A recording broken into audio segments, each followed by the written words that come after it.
थोड़ा चूजी हूँ और क्योंकि एक 26/11 एक वर्ल्ड वाइड इंटरनेशनल फिल्म में बहुत बड़ा नाम मिला हुआ मुझे। कुछ 8-10 लोग थे, ऊपर बैठा हुआ था, उठे उदास बिल्कुल। नाना सर ऐसे हैं कि वो बहुत ही ज़्यादा मतलब स्ट्रगल के एक्सट्रीम पे जाकर के वो इस मुकाम पर पहुंचे हुए हैं। कि लड़का एक्टर है संजीव जायसवाल और फिल्म आई है 26/11 नाना पाटेकर के साथ में, तो उन्होंने देखा भी होगा। देखा, मैं जानते थे सब लोग, कोई दिक्कत वाली बात या नहीं जानते थे, हो गई शादी? नहीं जानते थे, पहले से ही जानते थे। अच्छा, जानते थे। दूसरी वाली बाद में तो आपने किया ना, दूसरी फिल्म में किडनैप कर रहा हूँ। हाँ, जब ये किस्सा कोर्ट कचहरी, तो इसमें हीरोइन मिली मुझे। हाँ। तो उसमें थोड़ा सा प्यार मोहब्बत, हाँ, तो मैंने फ़ोन किया कि ऐसा ऐसा हीरोइन है इसके अंदर, ऐसा ऐसा है मामला। मैं कोशिश में हूँ कि कुछ 26/11 के लेवल की फिल्म लेकर के आऊँ और शायद अगर ये सारंडा फिल्म बन जाती है जैसा मैंने उसको विजुलाइज किया हुआ है, तो आपको वैसी ही फिल्म देखने को मिलेगी जो बिल्कुल वो नेगेटिव में था कि बिल्कुल पॉजिटिव रोल में। वो कुछ पिक्चर देख करके ना ऐसे कुछ करना है लाइफ में, वो एनर्जी जो आना चाहिए, वो मैं वैसी फिल्में ढूंढता हूँ। नमस्कार, प्रणाम, सत श्री अकाल, आदाब। आप सभी का दोस्त मैं मनोज अर्पण।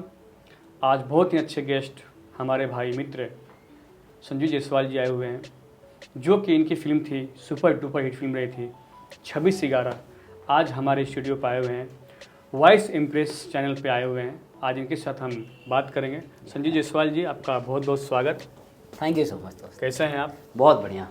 अच्छा, आप मुंबई में जब आए जी, तो कैसे आए, क्या सोच के आए थे आप कि मुझे एक्टिंग ही करना है या कुछ अलग काम सोच के? क्योंकि बहुत लोग मुंबई में आते हैं तो कुछ अलग हॉबी लेके आते हैं कि पैसा कमाना है या कुछ भी काम करना है, जॉब करना है।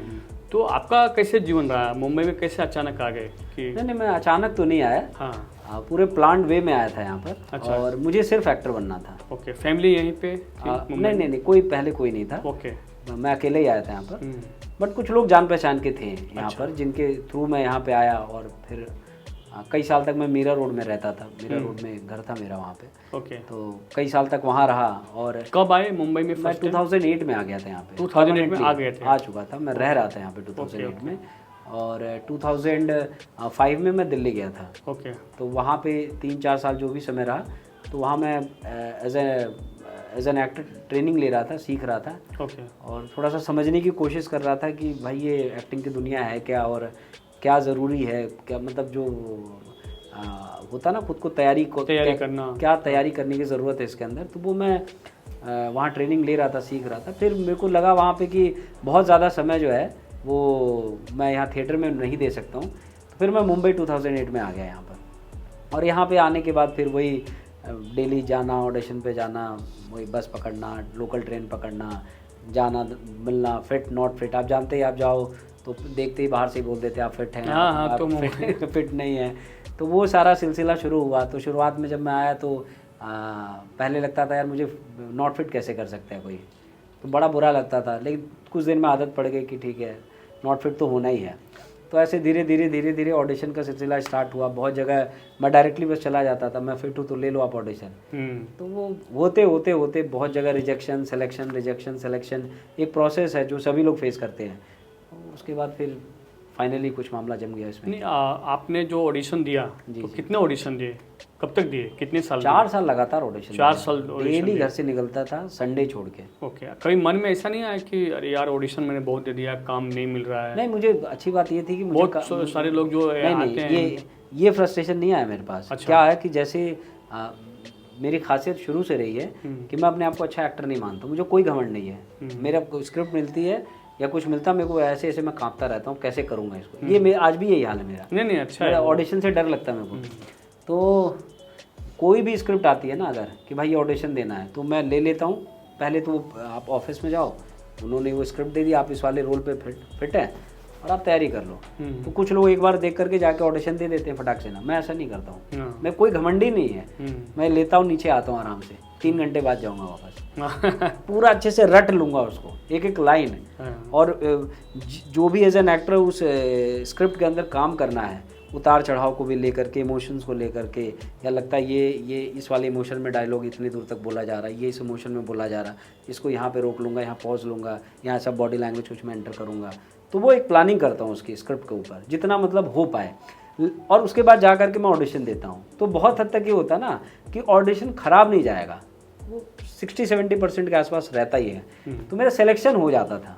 ये शुरू से रहा है कि सीरियल में मेरा कहीं ना कहीं शॉर्टलिस्ट में होता रहता था। तो मेरा कॉन्फिडेंस ये हमेशा से रहा कि नहीं भाई मैं शॉर्टलिस्ट हो जाता हूँ, तो आज नहीं तो कल नंबर लग जाएगा। सही बात है। तो ये था। वो जो ससुराल गेंदा फूल सीरियल था वो, तो उसमें मैं 1-2-3 दिन के काम के लिए गया था बस। अच्छा, नहीं वो 1.5 महीना ऑडिशन देने के बाद ज़्यादा ऑडिशन हुआ जी, तो आपको तुरंत मिल गया सीरियल में काम? नहीं तुरंत नहीं, बहुत कम काम मिला। 4 साल में मैंने बहुत कम काम किया था। अच्छा, थोड़ा बहुत वो सीरियल किया 1-1.5 महीने का, और एक छोटा सा शैतान फिल्म में एक 2 सीन का रोल किया था। उसके बाद फिर ये फिल्म मिल गई। तो क्योंकि मैं शुरू से मेरा इरादा, मैं कुछ भी ऐसा नहीं था कि बहुत बार सेट पे गया और वहाँ जाके मन नहीं लगा मैं भाग आता था। फिर फ़ोन आता था आपको ब्लैक लिस्ट कर देंगे। मैंने कहा कर दे यार, जा देख लेंगे। तो ऐसा रहा। एक बार मैं एक सीरियल में साधु महात्मा मुझे बनाए थे। अच्छा। हाँ, तो जाता था, पैसे बस मिल रहे थे उसमें, तो जाके वहाँ क्राउड में साधु महात्मा बन के रहता था। अब रात को सोऊं तो भी लगे दाढ़ी लगी हुई है। हाँ, तो फिर एक दिन मैं उखाड़ा, मैंने कहा भाई ये सब मेरे से नहीं होगा, ये सब मैं करने नहीं आया हूँ, बहुत हो गया। मैं भाग आया वहाँ से। पनवेल वनवेल में शूटिंग चल रही थी। सीरियल था वो कि फिल्म था? सीरियल। अच्छा, वो सीरियल आया रिलीज हुआ? आया था। वो क्राउड में था, उसमें क्राउड में मालूम क्या 100 साधु महात्मा घूम रहे हैं उसमें भी। तो मैं आ गया, तो जिसने भेजा था उसका फ़ोन आया कि भाई आपको ब्लैक लिस्ट कर देंगे। मैंने कहा भाई तुरंत कर दे मेरे को ब्लैक लिस्ट, अभी कभी कर दे ब्लैक लिस्ट। तो ऐसे बहुत सारा चीज़ छोड़ा, जो समझ में आया किया, नहीं समझ में आया मैंने छोड़ दिया। तो ऐसे करते फाइनली जो आप जिस लायक होते हैं तो वो आप वहाँ पहुँचते ही हैं धीरे। यस, बिल्कुल। आपने इतनी बड़ी फिल्में की, आपने 24 सिगारा और नाना साहब के साथ आपने इतना बड़ा अपॉर्चुनिटी आपको मिला है, सबसे बड़ी बात है। सौभाग्यशाली हैं आप। देखिए, रोल होता है, चाहे छोटा हो चाहे बड़ा हो, चाहे नेगेटिव हो पॉजिटिव हो, उससे कोई फर्क नहीं पड़ता है। एक्टर होता है। अपना शाहरुख खान साहब अगर ऐसे सोचते हैं तो आज वो नेगेटिव करके आज इतने बड़े स्टार बने हुए हैं। डर फिल्म में अगर वो ना करते तो आज वो शाहरुख खान ना होते। बिल्कुल। तो ऐसी बात नहीं है, पर आपने बहुत अच्छा निभाया 26 सिगारा में रोल। नहीं, उसी फिल्म की वजह से तो मुझे किस्सा कोर्ट कचहरी का मिल गया। वो आखिर वो नेगेटिव इसमें पॉजिटिव इन्होंने दे दिया। बिल्कुल। तो वो कहीं ना कहीं आप बस काम करने पे ध्यान दो। सब मैं देखा हूँ 80% कलाकार जो है पॉजिटिव नेगेटिव सबने किया है, करना चाहिए। आप देखो प्रेस रावल साहब को देखो, कहीं नेगेटिव कहीं पॉजिटिव। अमित पुरी साहब ने भी नेगेटिव पॉजिटिव रोल किया है। अक्षय कुमार ने भी किया है। बबी दल क्या गया, आश्रम इतना बड़ा हिट हुआ बबल साहब ने, तो कितना नेगेटिव ही है पूरा। कोई नहीं, एक्टर होता है। बस उसमें पढ़ना ही नहीं चाहिए। मुझे लगता है कुछ चीज़ें मैं परहेज करता हूँ बस, कि क्योंकि घर में बच्चे हैं, परिवार है, कुछ चीज़ें मैं नहीं करता हूँ, उसे परहेज करता हूँ। बाकी समाज की, चाहे कोई नेगेटिव है इंसान चाहे पॉजिटिव है, और समाज का हिस्सा, और हम वो हो नहीं जा रहे हैं। मैंने अगर उसमें इतने लोगों को गोली मार दिया पिक्चर के अंदर, तो मैं ऐसा नहीं है कि 47 लेके घूम रहा हूँ, गोली मारने वाला हो गया हूँ मैं, कातिल हूँ, ऐसा तो है नहीं। एक उसके जहन तक पहुँचते हैं, कोशिश करते हैं कुछ वैसा हो जाए। तो ये है। पॉलिटिक्स में रुचि रखते हैं? नहीं, मैं कुछ कोई ये सब चलते, मेरा दिमाग ही नहीं चलता उस तरीके से। अच्छा। मेरा मतलब मैं उसके लिए फिट नहीं हूँ। मेरा दिमाग वैसा उस पैटर्न पे काम नहीं करता है, क्योंकि वो एक टैलेंट है। उस तरीके से काम करना भी, आपका दिमाग वैसा चलना चाहिए। बिल्कुल। वो चेस में जैसे गेम खेलते हैं ना, यहाँ 2.5 घर इधर, वो अपने पास टैलेंट नहीं है। मैं थोड़ा सीधा वाला ही है बस। तो ये है। आगे क्या प्लानिंग है फिल्में? प्लानिंग ऐसा है कि 26/11 फिल्म कंप्लीट हुई 2013 में, मतलब रिलीज़ हुई 2013 में। लगभग 10 साल या उससे ज़्यादा ही कुछ टाइम हो रहा है। yes. उसके बाद मैं साउथ की तरफ चला गया, और वहाँ पर मैंने कुछ फिल्मों में काम किया, और फिर मैं वापस, अभी मेरी एक और हिंदी फिल्म आ रही है, मैं किस्सा कोर्ट कचहरी का, तो वापस से हिंदी फिल्म में मैं कमबैक आप कह सकते हैं, या रीस्टार्ट आप कह सकते हैं। yes. ये हो रहा है।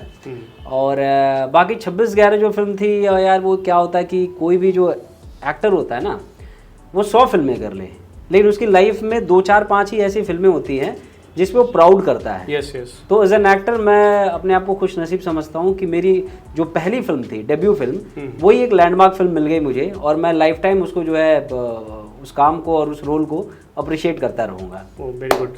तो संजीव भाई, आप यूपी से हैं, मैं यूपी से हूँ, मेरा मतलब बर्थ प्लेस उत्तर प्रदेश है। ओके। बट 5-6-7 साल के बाद मैं जमशेदपुर चला गया। झारखंड में? झारखंड जमशेदपुर। मेरी पूरी पढ़ाई लिखाई वहीं पर हुई है। ओके। और ग्रेजुएशन के लिए मैं फिर दिल्ली आया था। दिल्ली में? जी जी। तो दिल्ली से आप मुंबई आए? दिल्ली से फिर पढ़ाई लिखाई कंप्लीट किया, वहाँ थिएटर में एक्टिंग वगैरह सीखा। ओके। उसके बाद फिर मैं यहाँ वापस मुंबई आया। Okay okay. अच्छा, एक बात है कि 26/11 जी। मुंबई फिल्म इंडस्ट्री का हब है। तो यहाँ पे ऑलरेडी थिएटर्स आर्टिस्ट, एक्टर, यहाँ पे ऑलरेडी मतलब आपके एज के बहुत सारे एक्टर थे। जी जी। लेकिन 26/11 के अंदर कसाब के लिए क्या आपने ऑडिशन दिया था? स्पेशल ऑडिशन हुआ था यहाँ पे कि नहीं हमको उस तरह का लुक चाहिए, या ऐसा कुछ हुआ था? मैं इसको ऐसे डिस्क्राइब करूँगा कि 26/11 फिल्म जो मुझे मिली थी उसमें 2 फैक्टर काम किया था। अच्छा। पहला लुक, हाँ। क्योंकि जब तक किसी कैरेक्टर से आपका लुक मैच नहीं करेगा यस यस। तो फिर कितने भी आप अच्छे एक्टर हो आपकी कास्टिंग नहीं होगी। या। और दूसरा परफॉर्मेंस, कि एज एन एक्टर आप उस कैरेक्टर के मतलब डायरेक्टर या जो कास्टिंग डायरेक्टर होते हैं वो चेक करते हैं आप कितने नज़दीक तक पहुंच पा रहे हैं। जो भी आपका थिएटर का एक्सपीरियंस है, जो भी आपका एज एन एक्टर सूझबूझ है, आप उससे कितने दूर तक आप पहुंच पा रहे हैं। Yes yes. तो संजीव भैया 26/11 में जी आपको जब कास्ट किया गया तो आपको कैसा फील हुआ? क्या आपने सोचा कि अरे मेन लीड में नाना पाटेकर साहब हैं जो कि इंडस्ट्री के बहुत बड़े लेजेंड एक्टर हैं और उनको फेस करना, और मतलब क्या बताएं आपको? मैं वो लास्ट वाली बात रह गई थी अपनी। हाँ। कि कास्टिंग आपकी कैसे हुई थी इसमें। Yes yes. तो मैंने उसमें आपको 2 पॉइंट बताए। एक तो किसी भी रोल के लिए जो एक्टर होता है उसका चेहरा उस कैरेक्टर से मिलना चाहिए, कुछ हद तक मैच करे। और दूसरी चीज़ होती है एक्टर की परफॉर्मेंस। यस। तो मुझे ऐसा लगता है कि जो कि मैं उस फिल्म, जब वो फिल्म मुझे मिली तो ऑलरेडी मैं 4 साल हो चुके थे कि मैं ऑडिशंस वगैरह दे रहा था। और मैंने मेरे ख्याल से 300-400 से या 500 से ज़्यादा ऑडिशंस मैंने दे चुके थे, दिया था मैंने। तो एक तो जो भूखा एक्टर होता है ना, भूखा इंसान, जो भूखा शेर आप कह लो या भूखा इंसान जिसे काम की तलाश है, तो वो क्या करता है कि उसके सामने जो भी अपॉर्चुनिटी आती है ना उसको छोड़ना नहीं चाहता है। तो ये तो बहुत बड़ी अपॉर्चुनिटी थी एक आउटसाइडर के लिए कि जिसके पास मतलब कोई बैकग्राउंड नहीं है, और आपको अगर ऐसा मौका मिलता, वो कसाब क्या वो कोई भी आतंकवादी होता तो आप मतलब वो रोल मैं कर ही लेता। तो ये 2 फैक्टर उसके अंदर मेनली काम किया। और जहाँ तक ये रोल मिलने वाली बात है, जो लास्ट क्वेश्चन था आपका कि बहुत सारे एक्टर्स हैं यहाँ पर और उसके बावजूद भी, तो मुझे लगता है कि एक डेस्टिनी भी कोई चीज़ होती है कि आपकी जो किस्मत होती है वो जहाँ आपको लेके जाना हो खींच करके ले जाती है। मेहनत आप कर रहे हो, ठीक है, आपने अपने अंदर जो भी एक कहते हैं ना कि जंग में उतरने से पहले जो हथियार आपको धार करना पड़ता है वो आप मतलब अपने आप को आपने उस तरीके से ढाल लिया एज एन एक्टर। और उसके बाद फिर अगर कुछ इस तरीके का मौका मिलता है तो आप अपने आप को उसमें जो है फिट कर लेते हैं, और वो डेस्टिनी का काम कर जाता है वहाँ पे। नहीं, मुझे ये पूछना था कि जिससे आपका फाइनली आपने बहुत संघर्ष किया। जी जी। हम स्ट्रगल तो नहीं बोलेंगे, तो इंडस्ट्री में स्ट्रगल को थोड़ा सा कुछ अलग लोग समझते हैं। संघर्ष किया आपने, संघर्ष किया। और आपने बोला कि ऑडिशन 400+ ऑडिशन आपने दिया। ओ माय गॉड, ये अपने आप में एक एक्टर के लिए बहुत बड़ी जी जी मतलब संघर्षपूर्ण रहा है। और मैं वो फील जानना चाहता हूँ आपको कि आपने 26/11 जी जो आपको कास्ट किया गया कि नहीं फाइनली संजीव जायसवाल जी इस रोल को करेंगे, कसाब का रोल। और देखा जाए पूरे फिल्म में तो अगर नाना पाटेकर जी के बाद उस फिल्म में अगर कोई आपका रोल है तो सबसे ज़्यादा कसाब का ही रोल है, जो कि टेबल पे बहस हो रहा है या बात हो रहा है। तो आपको जब फर्स्ट टाइम जो मिला कि नहीं ओ फाइनल हो गया मेरे को और मुझे रोल करना है, जब साइनिंग कुछ हुआ आपका, तो वो फील कैसा हुआ एक्टर का, जो कि 4 साल का संघर्ष रहा है आपका? तो वो हमको जानना है, हमारे लोगों को जानना है कि क्या मतलब क्या खुशी हुआ, घर पे जाके क्या बोले आपने? नहीं, मुझे याद है कि ये अपना चंदन सिनेमा है ना, वहाँ पे जो एक मॉल है, पीवीआर है, उसके बेसमेंट में एक लाइब्रेरी है। तो उसके राइटर थे रोमेल रॉड्रिग्यूज, जो एक उन्होंने किताब लिखी है, बुक लिखी है जिसका नाम है Kasab the face of terror by Rommel Rodrigues. तो वो राइटर भी थे इस फिल्म के, वन ऑफ द राइटर थे। तो उन्होंने मुझे कहा था कि आप जा करके बुक खरीद लो, इसको पढ़ो। तो मैं हिंदी में था कि इंग्लिश? नहीं, इंग्लिश में, वो बुक इंग्लिश में है, अभी भी अवेलेबल होगी वो। तो मैं जा करके लेकर के आया, और जब मैं नीचे बेसमेंट से ऊपर आया और रोड पे पैदल चल रहा, तो मैंने अपने पापा को फ़ोन किया कि मैंने कहा कि पापा मैं मतलब मुझे बहुत बड़ा रोल मिल गया है और शायद यहाँ से ज़िंदगी मेरी बदल जाएगी। और पापा बोले अच्छा होगा कुछ, मतलब उनको इतना कुछ ऐसा नहीं लगा कि कुछ इतना बड़ा मौका मिला हुआ। तो वो वहाँ से मतलब वो जो धीरे धीरे जो है वहाँ से एहसास एक स्टार्ट हो चुका था कि लाइफ में कुछ बदलाव आया। और एज एन एक्टर मैं सच बोलूँ, मैं बहुत दिनों तक मतलब मेरे को मैं मान नहीं पा रहा था कि ऐसा कुछ हो गया है। मैं पहली बार कब माना कि मैं सुबह 5 बजे मैं आया स्टेशन पर, मीरा रोड रहता था उस टाइम पे। तो मीरा रोड स्टेशन पर आया और वहाँ पर पेपर वाले जो है वो बहुत सारे न्यूज़पेपर वहाँ पर रखे हुए थे। तो वहाँ हिट लिस्ट उस टाइम पे आया करता था, जैसे मिड डे मुंबई में हिट लिस्ट। तो हिट लिस्ट के फ्रंट पेज पे पूरा एक पेज जो है वो मेरे नाम पर पूरा था कि आरजीवी फाउंड कसाब या कुछ ऐसा एक आर्टिकल था, और मिड डे में भी ऐसे आया था। तब मेरे को उस समय विश्वास हो गया कि इस फिल्म में मेरी कास्टिंग हो चुकी है और फाइनली मैं कर रहा हूँ इसको। क्योंकि उसके पहले क्या हुआ था कि एक और लड़का था जिसकी कास्टिंग हुई थी और रामू जी ने उसको बीच से ही निकाल दिया था। तो रामू जी की फिल्मों में ये थोड़ा सा डर बना रहता है हमेशा कि कोई जरूरी नहीं है कि आपकी कास्टिंग हो गई है, टेस्ट हो गया तो आप ही फाइनल हो। बहुत सारे उनके सीन हुए। हाँ, वो आप पिक्चर में जब वो शूटिंग होती है अगर उनको परफॉर्मेंस नहीं समझ में आ रहा तो वो बीचों बीच भी फिल्म को जो है वो आपके एक्टर्स को हटा देते उसके अंदर से। मेरे को ताली बनती है आपकी। और बहुत अलग हैं आप कि नाना पाटेकर साहब की, जो कि बहुत ही लेजेंड एक्टर, उनके साथ काम किया। दूसरी बात संजीव भैया, हाँ, कि नाना पाटेकर साहब थिएटर आर्टिस्ट भी रहे हैं, बहुत अच्छे स्ट्रॉन्ग, और पूरी फिल्म इंडस्ट्री में उनकी तोती बोलती है। कोई भी कलाकार हो वो चाहता है कि नाना पाटेकर जी के साथ हम काम करें। और नाना पाटेकर साहब जो है ना वो डाउन टू अर्थ इंसान है, जहाँ तक मैं उनको फील किया हूँ, देखा हूँ। थोड़ा बीच में कंट्रोवर्सी हुआ था वाराणसी में कुछ शूट में, उनका पता नहीं, पर मैं उनको जानता हूँ, जहाँ तक देखा हूँ तो डाउन टू अर्थ इंसान है। तो जब आपको कसाब के लिए फाइनल किया गया तो इतने बड़े लेजेंड को फेस करना, तो आपको कुछ, जैसे बहुत लोग डरते हैं, तो आपको जो अंदर डर नहीं हुआ कि अरे नाना पाटेकर साहब हैं, सवाल करेंगे, मेन कमिश्नर में है मुंबई पुलिस के, तो उनको टेबल बाय टेबल आपने बात किया, उनके फेस किया, तो कुछ डर हुआ उनके सामने या आपको सपोर्ट किए उन्होंने? नहीं, देखिए सपोर्ट तो पूरा मिला। क्या हुआ था कि इंटरोगेशन सीन जब शूट होने वाला था ना, उसके 2 दिन 3 दिन पहले ही मैं ये अपना ट्यूलिप स्टार है ना, वहाँ पे होटल ताज का सेट लगा हुआ था। तो नाना सर वहाँ पर शूट कर रहे थे, तो मैं उनसे स्पेशली मिलने गया था कि भाई मैं पहले थोड़ा सा मिल लूँ और थोड़ा समझ लूँ। तो जैसे 2 मिनट की छोटी सी बात हुई थी, हाय हेलो हुआ था कि प्रोडक्शन वाले जो थे उन्होंने इंट्रोड्यूस किया कि ये जो है लड़का कसाब का रोल प्ले कर रहा है।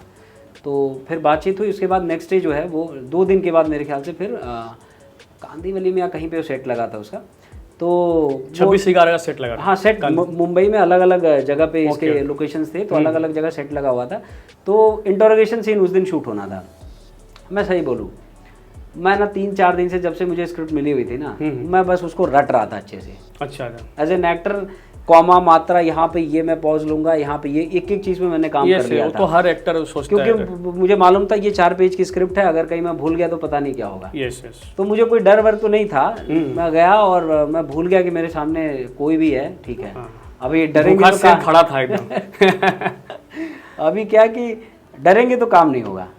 तो वो आप जो अंदर से जो एक एक्टर है ना, जो बहुत दिन से बेचारा काम ढूंढ रहा है, उसे एक मौका मिला था, अगर ये अच्छा निकल गया तो मेरी लाइफ सेट हो जाएगी। तो वो उसको मैंने उस तरीके से परफॉर्म किया और बाकी तो रिजल्ट जो निकला वो निकला ही। वेरी गुड, बहुत अच्छा आपने किया है। और दूसरी बात कि राम गोपाल वर्मा जी डायरेक्शन के ऐसे देखा जाए तो वो मतलब उनको क्या वर्ड बोला जाए, क्या नो, जीनियस बादशाह हैं जी, जो कि हम लोग जब पैदा शायद हुए रहेंगे तब की उनके मैं फिल्मों को देखा, राम गोपाल वर्मा फिल्म जी। तो उनकी सत्या फिल्म थी, सत्या बहुत ही सुपरहिट फिल्म रही। और उसमें खास करके मनोज वाजपेयी जी का करियर उस समय यहाँ से यहाँ तक आ गया सत्या की वजह से जी। तो राम गोपाल वर्मा जी का डायरेक्शन में, तो मैं सुना हूँ कि मैं पढ़ा हूँ, मैं जनरली जानता नहीं हूँ, मैं उनसे मिला भी नहीं हूँ कभी, लेकिन राम गोपाल वर्मा जी को मैं जानता हूँ कि वो थोड़ा हिंदी टॉकिंग थोड़ा कम करते हैं, और इंग्लिश ज़्यादा बात करते हैं। लेकिन ज़्यादातर उन्होंने तेलुगु फिल्म भी किया है, कन्नड़ फिल्म भी किया है, नो डाउट वहाँ पे इंग्लिश चलता है, इंग्लिश बोलते हैं लोग। लेकिन हिंदी में उन्होंने इंग्लिश बोलते हैं और हिंदी फिल्में हिट की है उन्होंने। तो आप एज द एक्टर आप लोग को कैसे बात करते हो? हिंदी में ही बात करना करते हैं या इंग्लिश में ही बात करते हैं? तो इंग्लिश में बात करते हैं तो बहुत से आर्टिस्ट को जिससे आर्टिस्ट जो होते हैं जो पीछे के, तो उनको समझ में आता नहीं होगा। तो वहाँ पे राम गोपाल वर्मा जी कैसे आप लोग को ये करते थे? आप एक्टर जिस लैंग्वेज में कंफर्टेबल हैं वो उस लैंग्वेज में बोलते हैं। क्या है कि ही इज़ फ्रॉम हैदराबाद, सो उनका उधर क्या है, हिंदी भी वहाँ आता है। हैदराबाद में भी लोग हिंदी बोलते हैं, ऐसा नहीं हिंदी नहीं बोलते। वहाँ पे हिंदी, इंग्लिश, तमिल, तेलुगु सब लैंग्वेज वहाँ पे लोग बोलते हैं, समझते हैं। तो जनरली जो हैदराबाद में मेरे फ्रेंड्स हैं वो सब हिंदी भी बोलते हैं, इंग्लिश भी बोलते हैं, तेलुगु भी बोलते हैं। तो रामू सर का ये है कि अगर आप एक्टर हैं, अगर आप हिंदी समझते हैं तो आपसे हिंदी में बात कर लेंगे।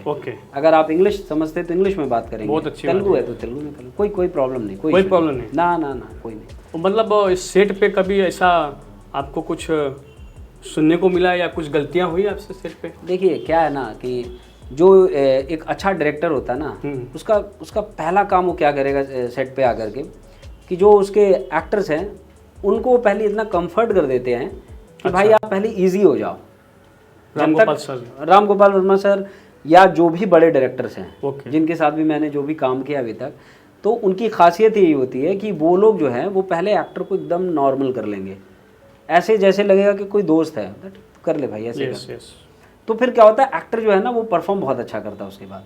तो रामू सर में सबसे खास बात यह है कि अगर आप मान लो कि मैं और आप हैं, अगर मुझसे परफॉर्मेंस नहीं हो पा रहा मैं तो वो क्या करेंगे, डायलॉग मैं बोल रहा हूँ, एक्सप्रेशन आपका लगा देंगे। अच्छा, मैं भी बच गया, पिक्चर भी बच गई, एक्टर भी। बहुत अच्छे, फिर तो बहुत अच्छे इंसान हैं। हाँ, और मैं देखा हूँ कि बहुत से जो डायरेक्टर हैं, हाँ, कि बहुत सारी फिल्म करने के बाद उनके अंदर थोड़ा सा अहंकार या ईगो आ जाता है, तो थोड़े से नॉर्मल कलाकार को थोड़ा सा हार्ड, मतलब थोड़ा कुछ भी बोल देते हैं, तो जो उनको काम का गर्ज सुन लेते हैं। लेकिन राम गोपाल वर्मा जी इतने काम करने के बाद भी उनके अंदर मतलब ये चीज़ नहीं है।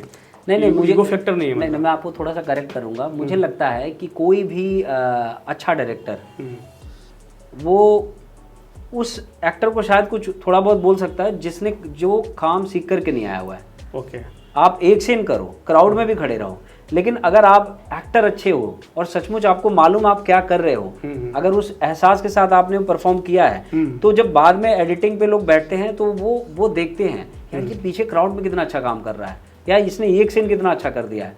तो इज्जत एक्टर की है, आपके टैलेंट की है। अगर टैलेंट ही नहीं है तो फिर वो आदमी भड़केगा ही कि यार ये मेरा काम बढ़ा रहा है। ये नहीं, कुछ लोग हैं जिनको हम लोग भी पर्सनली जानते हैं कि सेट पे देखे हैं कि मतलब कुछ एडवांस भी कभी बोल देते हैं कुछ छोटी छोटी बातों पे, तो इसलिए पूछा। और तो मैं सुना हूँ कि राम गोपाल वर्मा जी इतने बड़े लेजेंड हैं, तो आपके सेट पे कभी उन्होंने कलाकारों के ऊपर गर्म होते हैं या गुस्सा होते हैं, ऐसा कुछ होता है? नहीं, मैंने आपको बोला ना कि कोई भी डायरेक्टर जो है, अच्छा डायरेक्टर जो है, जीनियस जो है, वो रात दिन अपने थॉट प्रोसेस में है कि अगला सीन कैसे करना, फिल्म को टोटलिटी में कैसे निकालना है, तो उसका दिमाग वहाँ उलझा हुआ है। अब कोई आर्टिस्ट है वो आया, उसने जो भी उसका काम है, छोटा बड़ा जो भी है, उसने अपना परफॉर्मेंस अच्छे से दिया और वो चला गया, तो उन्हें कोई झुंझलाहट नहीं होगी। लेकिन अगर कोई इरिटेट कर रहा, परेशान कर रहा, उसने अपना काम ठीक से नहीं किया, तो शायद परेशानी होती है। और कुछ लोग होते हैं कि जिन्हें, कुछ डायरेक्टर्स ऐसे भी हैं जिन्हें काम नहीं मालूम है, उन्हें खुद नहीं मालूम है कि मैं ये क्यों कर रहा हूँ। अच्छा, तो फिर वो डायरेक्टर जो है वो झूठ मूठ का इधर उधर चिल्लाना शुरू करेगा, जमाते हैं। हाँ, फिर वो शुरू करेगा क्योंकि उसे खुद नहीं आ रहा, वो थोड़ा माहौल बना वो माहौल बनाएगा थोड़ा सा, ऐसा है। अच्छा, एक चीज़ और भी नाना सर के बारे में सुना हूँ मैं। देखिए, हम लोग तो मिलना बहुत कमी हुआ, और मिले हैं तो बहुत दूर से मिले हैं, पर्सनली नहीं मिल पाए उनसे। पर नाना सर है कि मैं सुना हूँ कि गर्म हो जाते हैं, थोड़ा सा गुस्सा हो जाते हैं कोई भी बात पे, या ऐसा फिल्म में उनको देखा गया है। फिल्मों में ज़्यादा करके गुस्सा होते हैं फट से, तो ऐसा क्या रियल में भी लाइफ में है? नहीं, नाना सर के साथ भी वही है कि अच्छा। वो क्या है कि नाना सर ऐसे हैं कि वो बहुत ही ज़्यादा मतलब स्ट्रगल के एक्सट्रीम पे जा कर के वो इस मुकाम पर पहुँचे हुए हैं। और वो काम को बहुत बारीकी से, जितना मुझे समझ में आया है उनसे, उनके साथ जो भी समय बीता या जो लोगों से भी मैंने सुना, कि वो किसी भी काम को बहुत बारीकी से करना चाहते हैं या करते हैं। फिर वही बात है कि एक आदमी है वो बहुत रात दिन किसी एक चीज़ में लगा हुआ, उसको बहुत अच्छा करना चाहता है। अब कोई एक आदमी आता है जो अनप्रिपेयर्ड है, अब वो आकर के उसके अंदर एंटर करता फ्रेम में, तो फिर वहाँ गर्म तो मैं भी हो जाऊंगा। वो तो फिर भी नाना पाटेकर है। ये हम मुंबई में थे 2008 में जी। तो जब ये बहुत दुख की बात है कि मुंबई में हमला हुआ और 150 प्लस लोगों की जान गई और 18 से 20 लोग हमारे फौजी भी गए। उनको सबको सलाम है, उनको श्रद्धांजलि है। 2008 में इतना बड़ा मुंबई में बम ब्लास्ट या फायरिंग या जो भी नहीं हुआ था। तो इस फिल्म के पहले शायद आपको पता है कि नहीं, राम गोपाल वर्मा जी जब ब्लास्ट हुआ था उस समय शायद होटल ताज में गए। हाँ, ताज में गए हुए थे और उस समय चीफ मिनिस्टर थे बिलासपुर देशमुख साहब थे। तो हम लोग यहीं पे चैनल पे देख रहे थे। तो उनके ऊपर कंट्रोवर्सी हुआ था कि एक फिल्म डायरेक्टर ताज होटल में क्यों जा रहा है, लगता है इसके ऊपर फिल्म बनाएगा। अभी तो मौसी छाया हुआ है हिंदुस्तान के ऊपर, मुंबई के ऊपर, और ये डायरेक्टर जा रहा है। तो ये बात पता था आपको कि? हाँ, ये मुझे मालूम, सबको दुनिया को मालूम है। मैं कोई एक्सेप्शनल तो हूँ नहीं। मैं भी मुंबई में ही था उस टाइम पे, मधुर भंडारकर के ऑफिस के बाहर ही काम वाम की तलाश में घूम रहा था। तो वो जो जब अटैक्स हुए थे तो मैं था यहीं पर। तो ये तो न्यूज़पेपर में हर जगह ये आर्टिकल पब्लिश हुआ था। राम गोपाल वर्मा जी जो है वहाँ पर होटल ताज में विजिट किए और फाइनली उन्होंने फिल्म भी बनाया 26/11। हाँ, बनाया। मेरे ख्याल से मैं सही बोलूँ, अगर कोई दूसरा डायरेक्टर अगर इस फिल्म को टच करता ना, तो जो ये फिल्म बन गई वो बन नहीं पाती। ये क्लियर है। अच्छा, मतलब हॉलीवुड वालों ने इस पर पिक्चर बनाई और कितने सारे लोगों ने इसके ऊपर फिल्म बनाई। तेलुगु में भी शायद आप बताए थे 26/11। तेलुगु में भी शायद कुछ बना, मैंने देखा नहीं है। अच्छा, मालूम नहीं है, मतलब कंफर्मेशन मेरे पास नहीं है, बट एक मेरे पास ऑफर आया था वहाँ से। अच्छा। तो कुछ 26/11 इंडिया पाई दादी तेलुगु को, वो हिंदी जो 26/11 द अटैक्स ऑफ 26/11 इसका तेलुगु वर्जन रिलीज हुआ था। अच्छा, सिनेमा हॉल के अंदर। ओके, डब करके ओके, यही फिल्म था, यही सेम यही पिक्चर। Okay, very good. तो इसके ऊपर बहुत फिल्में बनी, बट जो इतने बड़े इंसिडेंट को 2 घंटे में समेट लेना, ये बहुत बड़ी बात है। क्योंकि ये इतना बड़ा सब्जेक्ट है ना, आप चाहो तो किसी भी कैरेक्टर को लेकर के आप फिल्म शुरू कर सकते हो। आप CST का पॉइंट ऑफ व्यू ले सकते हो, आप ताज का पॉइंट ऑफ व्यू ले सकते हो, कोई भी, मतलब बहुत बड़ा ये सब्जेक्ट है। इतने बड़े सब्जेक्ट को आप 2 घंटे में समेट देना, और वो भी मेन पॉइंट को, टेररिज्म वर्सेस रियलिटी, कि इस्लाम का टेररिज्म क्या है जो सिखाता है, और असली में ये जो टेररिस्ट होते हैं इनका मतलब असली में इस्लाम क्या है और टेररिज्म क्या है, जो उसको उन्होंने फिल्म में दिखाया है। तो वो उस 2 डायलॉग में, जो मेरा कसाब का पॉइंट ऑफ व्यू है कि वो उसकी नज़र में इस्लाम से वो क्या सीखा है, ठीक है, लोगों को मारना या जो भी वो डायलॉग है, और असली में जो नाना पाटेकर साहब जब क्लाइमेक्स में बताते हैं कि असली में इस्लाम है क्या, कि वो क्या सिखाता है, तो मेरे ख्याल से पूरी फिल्म जो है वो जो निचोड़ या मोरल कहते हैं वो वही 2 सीन है। अच्छा, नहीं, उस पर आऊँगा मैं। एक आपका सीन देखा था मैं कि आप सर के साथ क्वेश्चन का बात कर रहे हो, डायलॉग है, और नाना साहब इसे फेस पे हाथ रख के और सिर्फ सुन रहे हैं आपको। हाँ।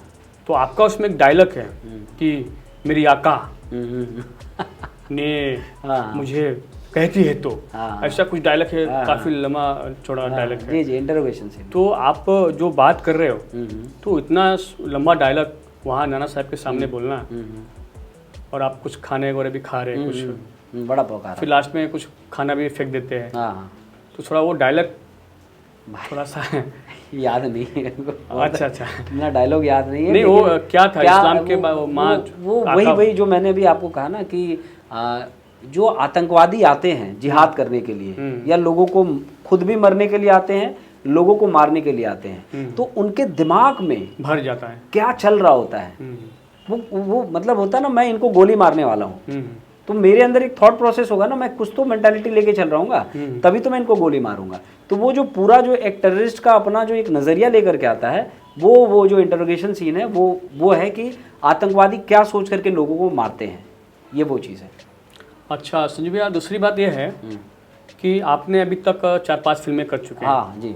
जिसमें कि मैं देख रहा हूँ कि 26 सिगारा है, देवाकी है, कन्नड़ फिल्म है, देवकी, अच्छा देवकी है, देवकी नाम। ओके, और किस्सा कोर्ट कचहरी किस्सा है, कोर्ट हिंदी कचहरी फिल्म है। का, जी जी। तो किस्सा कोर्ट कचहरी में मेन आप क्या है जी, जी। इसमें करेक्टर? क्या है कि जैसे 26/11 फिल्म जो थी, हम्म। आप जब देख करके निकले होंगे उस फिल्म को, मतलब तो पहली फिल्म आपकी 26/11? 26/11, हाँ। अच्छा नहीं, उसके पहले मैंने एक और फिल्म की थी, अच्छा उसका नाम शैतान था, विजय नोम्बियार की। अच्छा अच्छा। उसमें मैंने एक बहुत ही छोटा सा पुलिस इन्फॉर्मर का रोल किया, ये साइड प्रोफाइल दिख रहा है उसके अच्छा, अंदर, अच्छा। ठीक है। 26/11 बड़ी फिल्म थी मेरी, या आप डेब्यू फिल्म कह सकते हैं। उसमें मैंने पूर्णतः एक नेगेटिव कैरेक्टर प्ले किया हुआ है, यस यस। ठीक है। किस्सा कोर्ट कचहरी का जो है, ये बिल्कुल ही उसके अपोजिट कैरेक्टर है। ये फिल्म का हीरो है, एक ऑटो वाला है जिसकी एक वाइफ है, फिल्म के अंदर गाने हैं, जिसका मर्डर होता है और इसको कैसे एक जस्टिस मिलता है। एक बहुत ही सीधा साधा भोला भाला लड़का। आप अगर दोनों फिल्म देखो ना, इधर 26/11 देखो, इधर किस्सा कोर्ट कचहरी, आप नहीं जान पाओगे कि एक ही लड़का है जिसने ये प्ले किया और इसने ये प्ले किया। अच्छा। दोनों बिल्कुल 360 डिग्री पर अपोजिट। नहीं, उसमें ये मतलब मेन लीड में आप हैं? जी जी, मेन लीड में मैं। अच्छा अच्छा, उसमें राजेश शर्मा है, ब्रजेंद्र काला भी हैं। Okay okay. बट वो पूरी फिल्म जो है, दीपक नाम का एक कैरेक्टर है जिसके ऊपर पूरी फिल्म चल रही है, तो वो दीपक का रोल मैं प्ले कर रहा हूँ। अच्छा, कोर्ट कचहरी में? किस्सा कोर्ट कचहरी का। ओके। अच्छा, आप हिंदी भाषा मतलब वो खास करके हिंदी पट्टी से आते हैं, तो आपने कभी हिंदी फिल्में तो आपने किया, लेकिन कभी आपने भोजपुरी इंडस्ट्री में आपने कभी ट्राई किया हो या कुछ उधर जाने का कोशिश किया हो कि अरे यार यहाँ कुछ कर तो लिया हूँ और भोजपुरी में भी थोड़ा ट्राई किया, ऐसा कुछ दिमाग में आया? नहीं, कभी नहीं आया, और तो मेरा कोई रुझान नहीं है, कोई इंटरेस्ट नहीं है दूर दूर तक। क्यों? लेकिन भोजपुरी इंडस्ट्री तो काफ़ी इस समय ग्रोथ कर चुका है। मैं बात वो नहीं है, जैसे क्या बोलते हैं कि ये तो पर्सनल चॉइस होता है ना, हाँ हाँ, कि मैं क्या करना चाहता हूँ, क्या नहीं करना चाहता हूँ, यस यस, है ना। अब ऐसे क्या कि मैं 1-2 साल में मेरी एक फिल्म आ रही है, कई लोग डेली शूटिंग पे होते हैं, भाई मैं शूटिंग पर हूँ, ये कर रहा हूँ। मेरे साथ वो केस नहीं है, मैं थोड़ा चूजी हूँ। और क्योंकि एक 26/11 एक वर्ल्ड वाइड इंटरनेशनल फिल्म में बहुत बड़ा नाम मिला हुआ मुझे, तो मेरी जिम्मेदारी बनती है कि मैं कुछ उससे ऊपर जाने की कोशिश करूँ, आगे बढ़ूँ। कोई इंडस्ट्री छोटा बड़ा नहीं है, वो सब अपनी अपनी जगह ठीक है, लेकिन ये मेरा पर्सनल चॉइस है कि अभी मेरा कोई दूर दूर तक कोई इरादा नहीं है। नहीं, क्या होता है कि जैसे भोजपुरी में जैसे आपने 26/11 करके आए, तो किसी ने ऑफर किया कि भाई? नहीं, भोजपुरी का कुछ नहीं किया। ना। अच्छा, दूसरी बात संजीव जी कि आप इतना खतरनाक रोल किए 26/11 में कसाब का, तो आप गांव गए तो किसी ने बोला है तो कसाब आ गया, या कुछ फैमिली में या किसी ऑडियंस ने कैसा बोला कि यार ये तो बहुत ये है, मतलब ऐसा कुछ कभी किसी ने ऑडियंस ने आपके साथ ऐसा व्यवहार किया?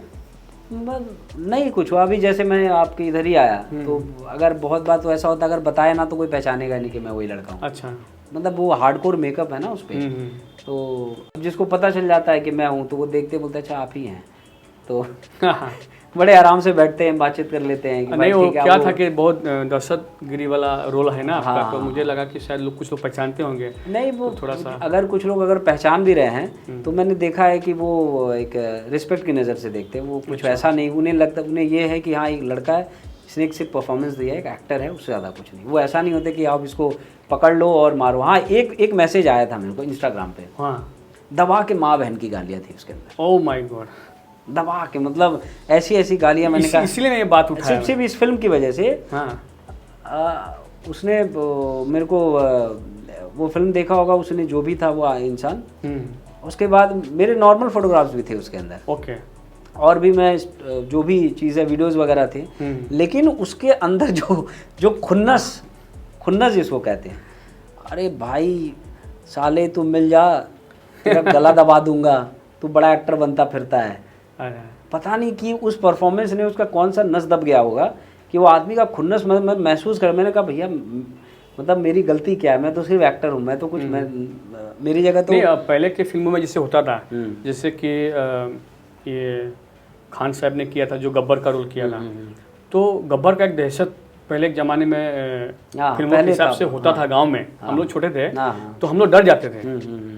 मेरे साथ भी हुआ है कि मैं फिल्म देखता था, पर उसमें ये था पर्दे वाला था, बाद में VCR आया, तो हम लोग वो रोल नहीं देखते थे। जैसे चाइना गेट फिल्म था, उसमें मुकेश तिवारी जी ने रोल किया था, तो वो पिक्चर में पहले की बात बता रहा हूँ, आज से 15-20 साल पहले देखता था तो डर जाता था। तो वैसा जैसे अमरीश पुरी साहब थे जो रोल करते थे, तो बहुत सारे जो जिनको कुछ पता नहीं कि एक्टर है, उनको लगता है कि रियलिटी में वो ऐसा ही करते हैं, लड़की छेड़छाड़ करते हैं या कुछ गोली मारते हैं या मर्डर करते हैं। तो ऐसे गांव साइड में बहुत से ऑडियंस डरती है। तो ऐसा आप गए गांव में, तो ऐसा कुछ हुआ आपके साथ फील?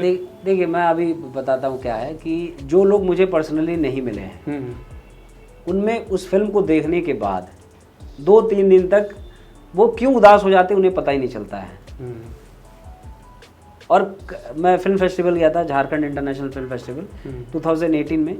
तो वहाँ एक लड़का आया, वो आया, सेल्फी लिया, सेल्फी लेने के बाद बोला भाई मैं आज तक आपसे डरता था।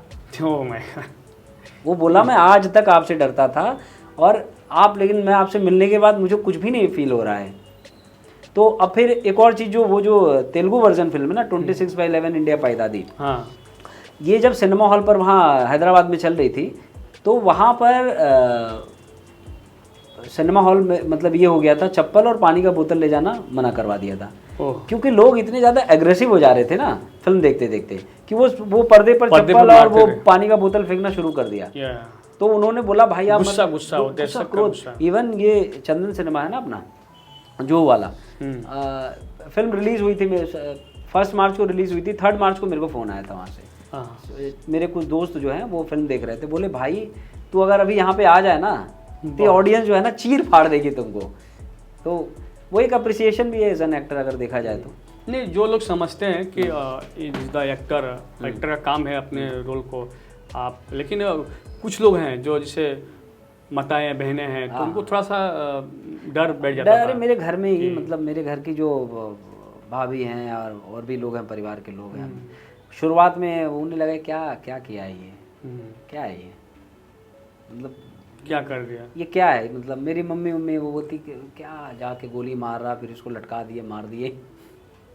तो वो लोग जो सीधे साधे लोग हैं ना, जिनको मतलब जो नहीं इतना सोचते कि सिनेमा वो रियलिटी मान के उसको चलते हैं, तो वो उनको तो लगता है। इसीलिए मैं पूछा क्योंकि उसमें पूरा फिल्म में आप लोगों ने दस्तक ही मचाया हुआ है, तो और ब्लड ही ब्लड है पूरा हर जगह, मतलब पूरे फिल्म में। तो इसलिए मैं बोला कि ऑडियंस पे क्या इफेक्ट पड़ा, खासकर औरतें और जो जिनका थोड़ा सा कमज़ोर दिल के, जो इमोशनल लोग हैं,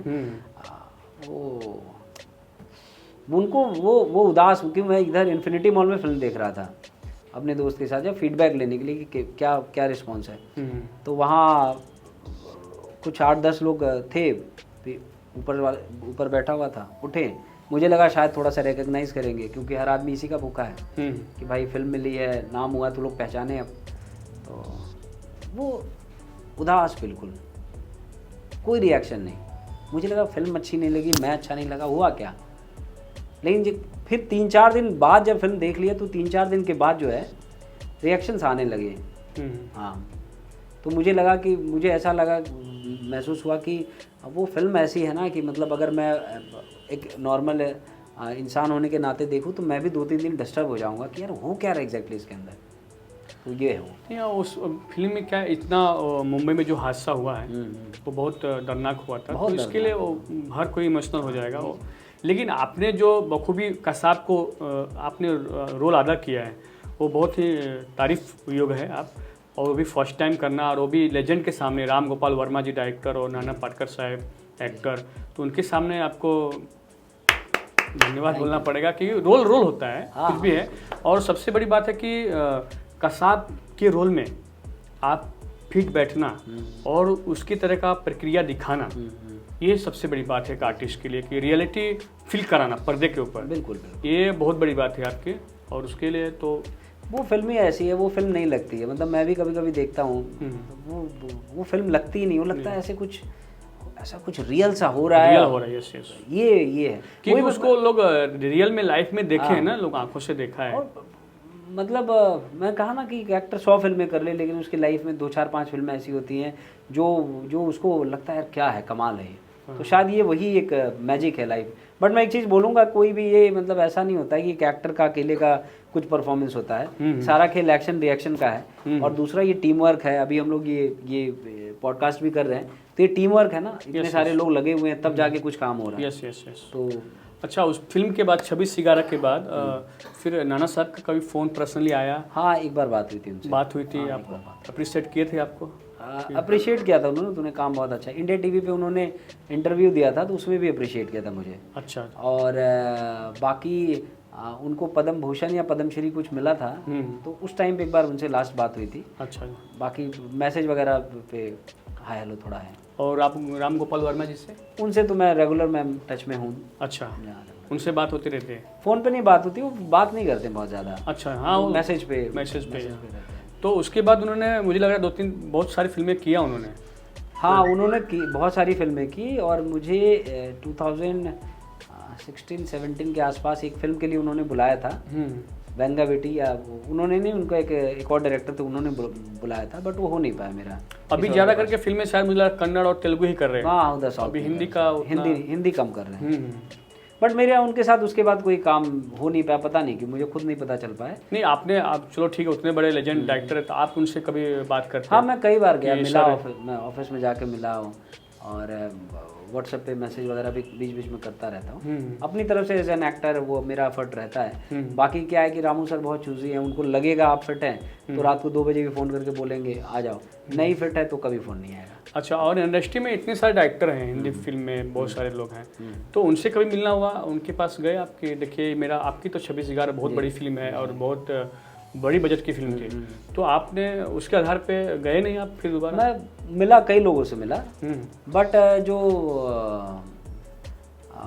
क्या बोलूँ, कुछ वर्कआउट हो नहीं पाया। अच्छा। तो फिर मैं यहाँ से हटके मैं साउथ की तरफ चला गया। ओके। तो वहाँ मैंने कुछ काम किया, फिर वापस एक डायरेक्टर है, रजनीश जायसवाल नाम है उनका। हाँ, ये प्रकाश कोच कचहरी जो डायरेक्टर है उसके, तो मैं इनके टच में था।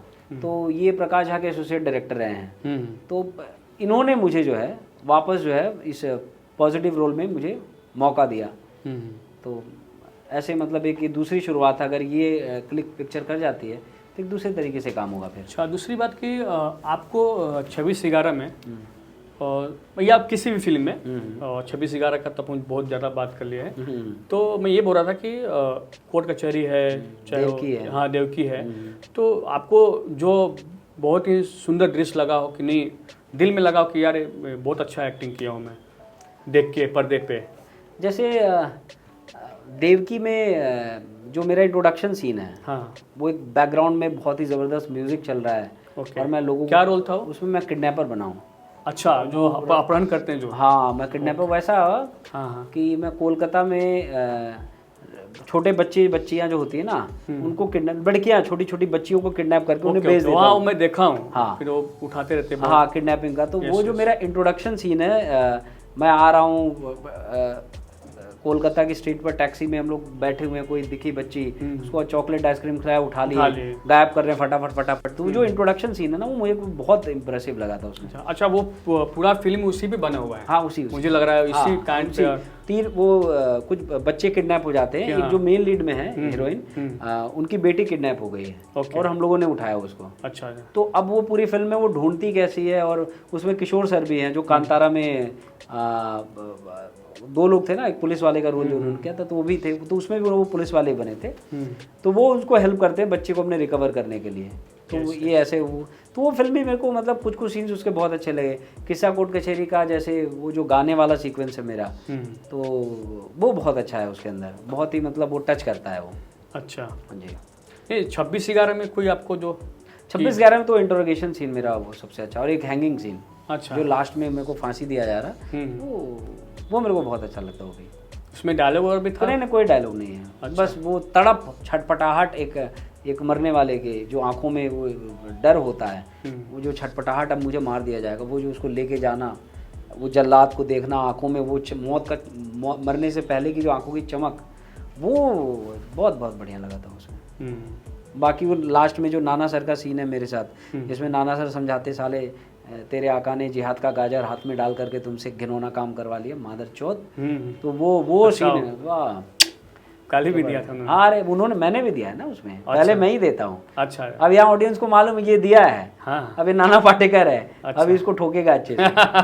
तो वो वहाँ पे क्लाइमेक्स में उन्होंने उतार नाना पाटेकर यार, उनके सामने मतलब एक्ट करना भी मतलब एक बहुत बड़ा उपलब्धि है। हाँ, मतलब जो मैं बाद में भी मैंने सुना कि थोड़ा सा है मामला मतलब वो बहुत टैलेंटेड है ना, तो बहुत फिर बहुत आपको अपना वही है परफॉर्मेंस वगैरह अच्छा रखना पड़ेगा। तो ये है। इसलिए मैं आपको पहले पूछा ना कि नाना पाटेकर साहब के सामने एक्टिंग करना और आपको कैसा लगा। मतलब बहुत से कलाकार है कि नाना पाटेकर साहब के सामने एक्ट करने में वो डरते हैं, उनको याद होगा डायलॉग लेकिन वो डिलीवर नहीं कर पाते।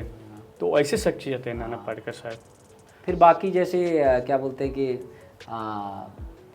एक और चीज़ मैं बताना चाहूँगा, जैसे एक सारंडा नाम की मेरी फिल्म आ रही है। ओके, ठीक है। और ये सारंडा कन्नड़ में है कि नहीं, सारंडा हिंदी फिल्म है। अच्छा, हिंदी बनेगी। ओके। और इसमें मेरी पहली फिल्म होगी जिसमें राइटर मैं खुद हूँ। Okay. Story, screenplay, dialogue सारा मेरा है। राइटर और एज अ हीरो मेरी पहली फिल्म होगी। सारंडा टाइटल भी मैंने ही चूज किया है। वाह, वेरी गुड। और ये फिल्म बन रही है। एक्टर के साथ साथ लिरिक्स भी है, डायरेक्टर है। नहीं, लिरिक्स नहीं है, मतलब मैं ऑथर, स्टोरी राइटर, ऑथर हूँ। अच्छा। और स्टोरी, स्क्रीन प्ले, डायलॉग वगैरह ये सब भी मैं अपना अभी के, चूंकि पहली ये फिल्म, मतलब ये स्टोरी आपने लिखा है ना, story, screenplay, dialogue. Yes yes.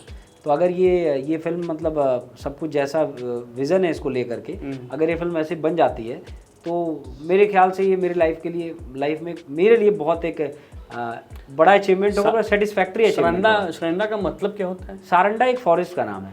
अच्छा। झारखंड में एक फॉरेस्ट है। फॉरेस्ट, जंगल। हाँ, मतलब जंगल है जिसका नाम सारंडा है, इसीलिए। और ये हमारे ऑडियंस को, बहुत लोगों को समझ में आएगा नहीं कि सारंडा क्या है, इसलिए मैंने आपको क्वेश्चन किया कि लोगों को समझ में आए।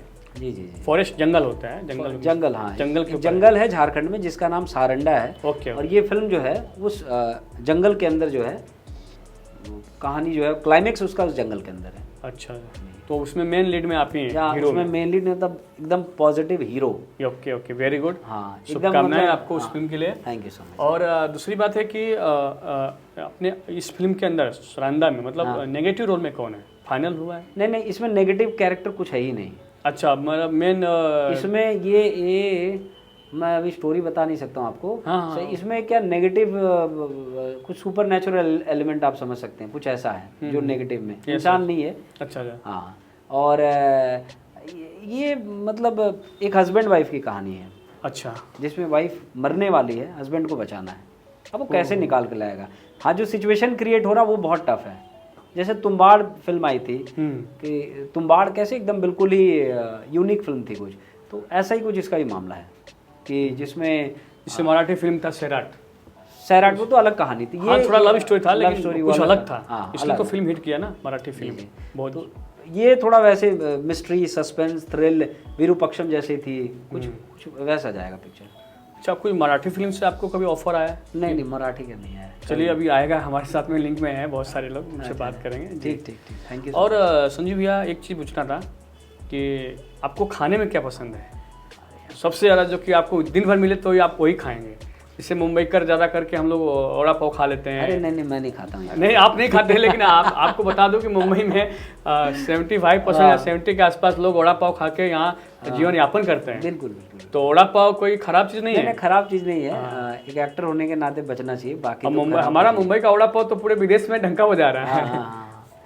नहीं, मैं वैसे नहीं बोल रहा हूँ। अच्छा, कि खराब अच्छा वो नहीं बोल रहा हूँ मैं, कि जैसे थोड़ा सा शौक से खा सकते हैं। लेकिन अगर उसको डेली कंज्यूम करेंगे तो बहुत शरीर। नहीं, खाने में आपको क्या पसंद है? खाने जो आपको रेगुलर मिले आप उसको रोज खाएंगे? नहीं, अभी मिले अभी खाए, लेकिन 5 मिनट बाद फिर खाएंगे। तो ऐसा होता है ना कि फेवरेट होता है फूड। गुलाब जामुन बहुत पसंद है ऐसे। अच्छा। हाँ, मिठाई में जैसे गुलाब जामुन है, और मौसमी का जूस बहुत पसंद सेट पे तो मिलता है गुलाब जामुन। मैं अभी जब ये वो फिल्म थी, मैं पतला हो गया था उसमें बहुत ज़्यादा। अच्छा। और वो रोज एक गुलाब जामुन भर के आता था डब्बे में। तो जब जैसे फाइनल शूट की तरफ बढ़ा तो फिर मैं डेली वो खा रहा था, आने दो अभी। वही वो बहुत पसंदीदा चीज़ है, मैं बहुत खा सकता हूँ, लेकिन कंट्रोल करता हूँ कि भाई थोड़ा सा अपने आप को बचाना भी तो है।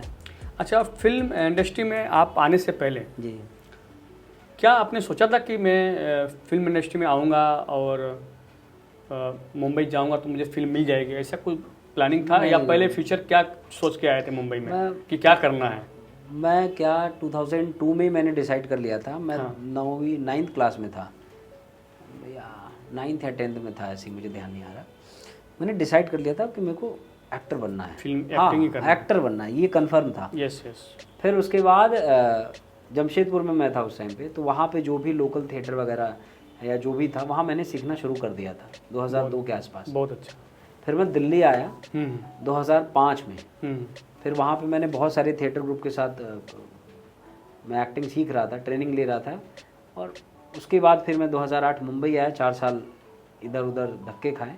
उसके बाद फिर वहाँ किस्मत जो है पलटी मार गई पिक्चर में। हाँ, बट मैं फिल्मों के लिए सच बोलूँ ट्राई नहीं कर रहा था, क्योंकि मैं अभी भी बहुत बड़ा मैच्योर नहीं दिखता हूँ। मैं उस समय और बच्चा था, तो एक मैच्योरिटी है ना। थोड़ा पतले भी थे बहुत। हाँ, और नहीं पतला मोटा तो होता है, वही तो मेरे हाथ में है। कभी वेट बढ़ जाता है, कभी वो तो अपने हाथ का है।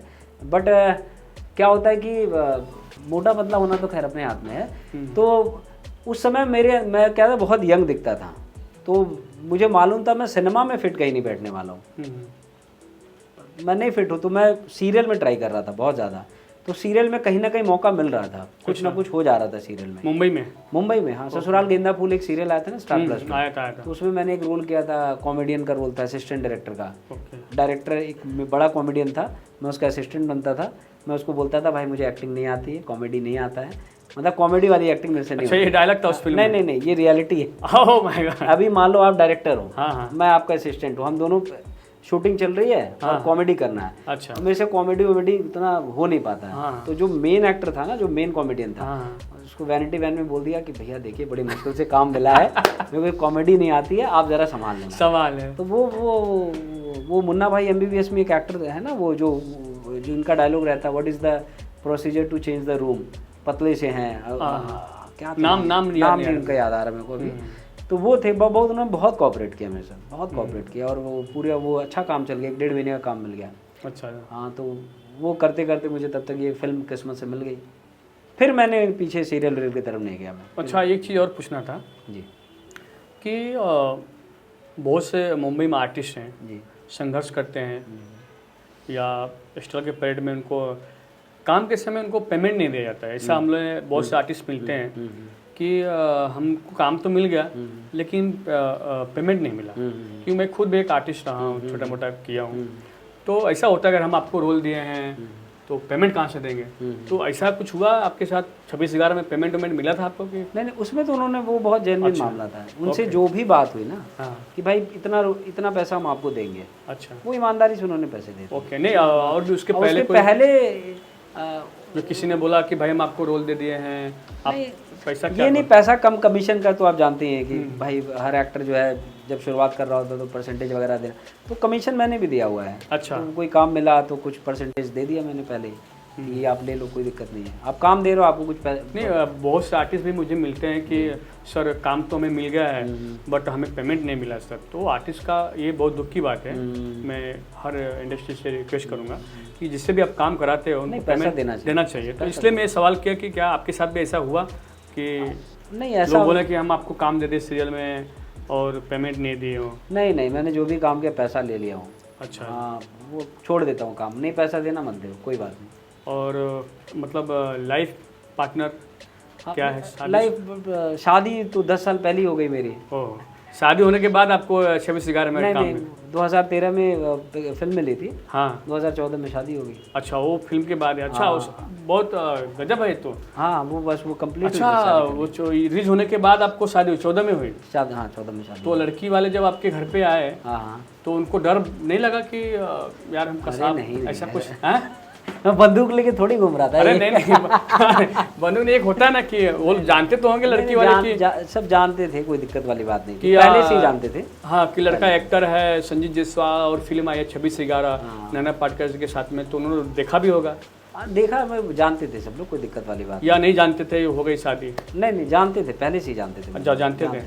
तो कुछ एंगेजमेंट वगैरह पहले ही हो गया था ना। ओके। तो वो जानते थे सब कुछ, मुझे कोई दिक्कत वाली बात नहीं थी। हाँ, बच्चे भी हैं 2 मेरे, एक बेटा है 7 साल का, एक बेटी है 3-4 महीने की। लेकिन लगते नहीं आप?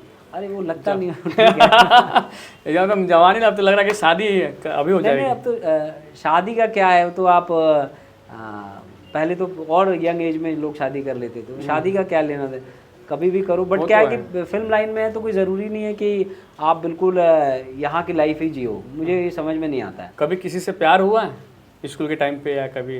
हर किसी का वो तो कुछ ना कुछ सभी का होता है, तो अपना भी थोड़ा बहुत कुछ नहीं आया गया। अच्छा, नहीं भाभी जी ने कभी कुछ बोला हो कि आप क्योंकि एक्टर लोगों का मिलना जुलना चलता रहता लड़की के साथ। थोड़ा क्या ना, मैं फिल्मी आदमी नहीं हूँ यार। 90% में देखता हूँ कि केसेस हाँ मैं समझ रहा हूँ जो आप कह रहे हैं, लेकिन क्या नहीं, मैं रियली बता रहा हूँ, मेरे साथ भी हुआ है कि मैंने जब पहली फिल्म किया भोजपुरी फिल्म, तो मेरे वाइफ ने एल्बम वगैरह किया तो डाउट करने लगे। तो 4-5 दिन तो बात ही नहीं कर रहे थे, तो मैं उसको पूछा कि भाई क्यों नहीं बात कर रही है, नहीं तो उसको थोड़ा सा अंदर से ये था, तो इसलिए मैं पूछा आपको। नहीं, भाभी को भी ऐसा कुछ नहीं, डरने की बात क्या है। हाँ, मैं काम क्या करता हूँ, अच्छा, गोली लेके मार आता हूँ 100-200 आदमी। नहीं, वो पहली फिल्म में आप कर रहे थे ना, 26/11 में कर रहे थे। दूसरी बाद में तो आपने किया ना, दूसरी फिल्म में किडनैप कर रहा हूँ। हाँ, जब ये किस्सा कोर्ट कचहरी, तो इसमें हीरोइन मिली मुझे। हाँ, तो उसमें थोड़ा सा प्यार मोहब्बत, हाँ, तो मैंने फ़ोन किया कि ऐसा ऐसा हीरोइन है, इसके अंदर ऐसा ऐसा है मामला। तो फिर कोई बात नहीं, उसमें भी कुछ नहीं। मेरा डायरेक्टर, जो भी डायरेक्टर्स मिलते हैं बड़े बहुत बढ़िया मिलते हैं। जो रजनी सर हैं, कुछ उन्होंने वो कुछ नहीं, बस दूर दूर रहो, प्यार है, पवित्र प्यार है, तो कोई दिक्कत की बात नहीं है। अब तक कुछ भी ऐसा नहीं हुआ कि जिसमें ऑब्जेक्शन उठे। और वैसे भी ना ये काम ऐसा है कि ये सब नहीं, मैं तो जस्ट मजाक कर रहा हूँ। मैं एक होता है कि लाइफ में लाइफ पार्टनर कुछ सोचती है, ट्रस्ट भी एक चीज़ होता है भाई। मैं आपको ट्रस्ट, बिल्कुल ट्रस्ट, एक ट्रस्ट होता है कि जब आप हस्बैंड वाइफ हैं या माँ बाप आपको कहीं छोड़े हुए हैं और परिवार भी है कि भाई आप ये काम कर रहे हो, तो ये मेरी रिस्पॉन्सिबिलिटी है कि मैं कितनी ईमानदारी से अपनी चीज़ को निभा ले जाऊँ। और मैं फिल्मी आदमी नहीं हूँ, मैं पहले भी कहा मैं फिल्मी नहीं हूँ। मेरा ये जो हिसाब किताब है नहीं यार। अच्छा, हाँ, मैं ऐसा हूँ नहीं बिल्कुल। बस काम करो, अपने घर जाओ, सिंपल एकदम। हाँ, कोई मेरा बहुत बड़ा सपना नहीं है कि सुपरस्टार बन जाना, ये होना। जितना मिला, जब तक मिला, टाटा बाय बाय। मतलब ज़्यादा भाग दौड़ नहीं करना कि यार मिलना ही चाहिए जो भी है। ये ऐसे पागलपन नहीं है, भूख है, पागलपन नहीं है। कि पागलपन आपसे कुछ भी करवाएगा, क्योंकि ये मुझे चाहिए अभी, तो मैं कुछ भी कर डालूंगा। अगर मैं भूखा हूँ ना, तो वो एक पॉजिटिव वे में जाएगा, और पागलपन आपसे क्राइम करवा देगा, गलत पे ले जाएगा। तो मेरे अंदर पागलपन नहीं है, भूख है। इसीलिए इसी का लोग बोला ना कि पेमेंट नहीं मिलता, इसी के कारण कि लोग उसको मिसयूज कर लेते हैं, कि वो देखते हैं कि बहुत पागलपन है और पेमेंट फिर नहीं कराते। वो तो एक अलग एक्टरों के लिए वही है ना कि ज़रूरत 10 की है 1000, तो वो तो क्राइसिस तो वहाँ मतलब वो होना ही, स्ट्रगल वहाँ क्रिएट हो गई वहाँ पे। तो ये है। बाकी मैं मतलब आराम से इजी अपना काम करते जाओ, आगे बढ़ते जाओ, जो मिला, क्योंकि बहुत कुछ जो है ना वो ईश्वर के हाथ में है। डेस्टिनी भी कुछ चीज़ है। इंसान मेहनत कर सकता है, अपने अंदर काबिलियत पैदा कर सकता है, खुद को रगड़ सकता है कि मैं कुछ पा लूँ, लेकिन उसके बावजूद भी क्या मिलना है नहीं मिलना, ये आपके हाथ में बहुत कुछ नहीं है। यही होता है कि अगर मेरे हिस्से में मैं बहुत मेहनत कर रहा हूँ, तो 100 रुपया नहीं तो 15 रुपया तो निकाल ही लूँगा, मेरी मेहनत है अगर तो। और उसमें अगर डेस्टिनी ने साथ दे दिया तो 100 में 100 हो जाएगा। तो जो किया जा सकता है वो करो, जो मेरे कंट्रोल का नहीं उस पर जान देने से फायदा नहीं है। नहीं है, छोड़ दो, कोई बात नहीं। सही बात। ऐसा कोई वो थोड़ी ना है कि भाई आप हीरो बन जाएंगे तो ही दुनिया जो है वो चलेगी, आप नहीं भी बनेंगे तो भी दुनिया चलने वाली है। बिल्कुल है ना। संजीव जायसवाल अपने ऑडियंस को क्या कहना चाहेंगे? मैं बस इतना कहूँगा कि भाई मेरी एक फिल्म आ रही है किस्सा कोर्ट कचहरी का, इसमें मैं बिल्कुल ही सकारात्मक पॉजिटिव रोल में हूँ। तो ये जब भी ये फिल्म रिलीज़ होती है, तो चाहे OTT पे आए या सिनेमा हॉल पे आए, तो आप लोग ये फिल्म देखिए। मुझे थोड़ा सा मतलब आप लोगों का सपोर्ट चाहिए।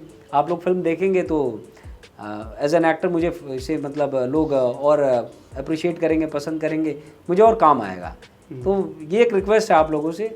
बाकी मैं कोशिश में हूँ कि कुछ 26/11 के लेवल की फ़िल्म लेकर के आऊँ, और शायद अगर ये सारंडा फिल्म बन जाती है जैसा मैंने उसको विजुलाइज़ किया हुआ है, तो आपको वैसी ही फिल्म देखने को मिलेगी जो बिल्कुल वो नेगेटिव में था कि बिल्कुल पॉजिटिव रोल में, और उसी तरीके का हुक और वो सस्पेंस इसमें मिलेगा आपको। तो ये है। और दूसरी बात संजीव भाई कि 26/11 के बाद आपको फिल्मों में, हिंदी फिल्मों में खास करके, जो आपने आप तो कितनी बड़ी फिल्म के हिस्सा रहे हैं, लेकिन बहुत सारी फिल्म है, बायोपिक फिल्म है, एक्शन फिल्म है, तो सबसे ज़्यादा आपको फिल्में कौन सी हिंदी फिल्में पसंद है जिसको आप खूब देखते हो और उससे कुछ सीख मिली हो आपकी एक्टिंग के लिए?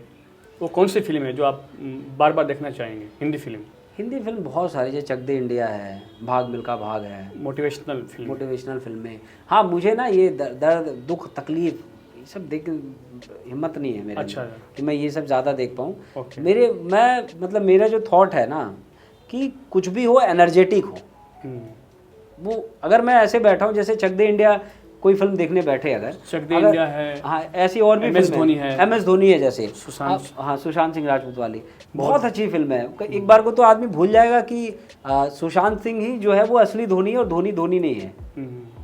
मतलब इस लेवल पे उस वो फिल्म बनी। आमिर खान जी का भी एक फिल्म था वो जो आया था स्कूल के ऊपर था, हाँ तारे जमीन पर, तारे जमीन पर, बहुत वो भी बहुत अच्छी फिल्म है, बहुत अच्छी एजुकेशन के बारे में बहुत अच्छा फिल्म था।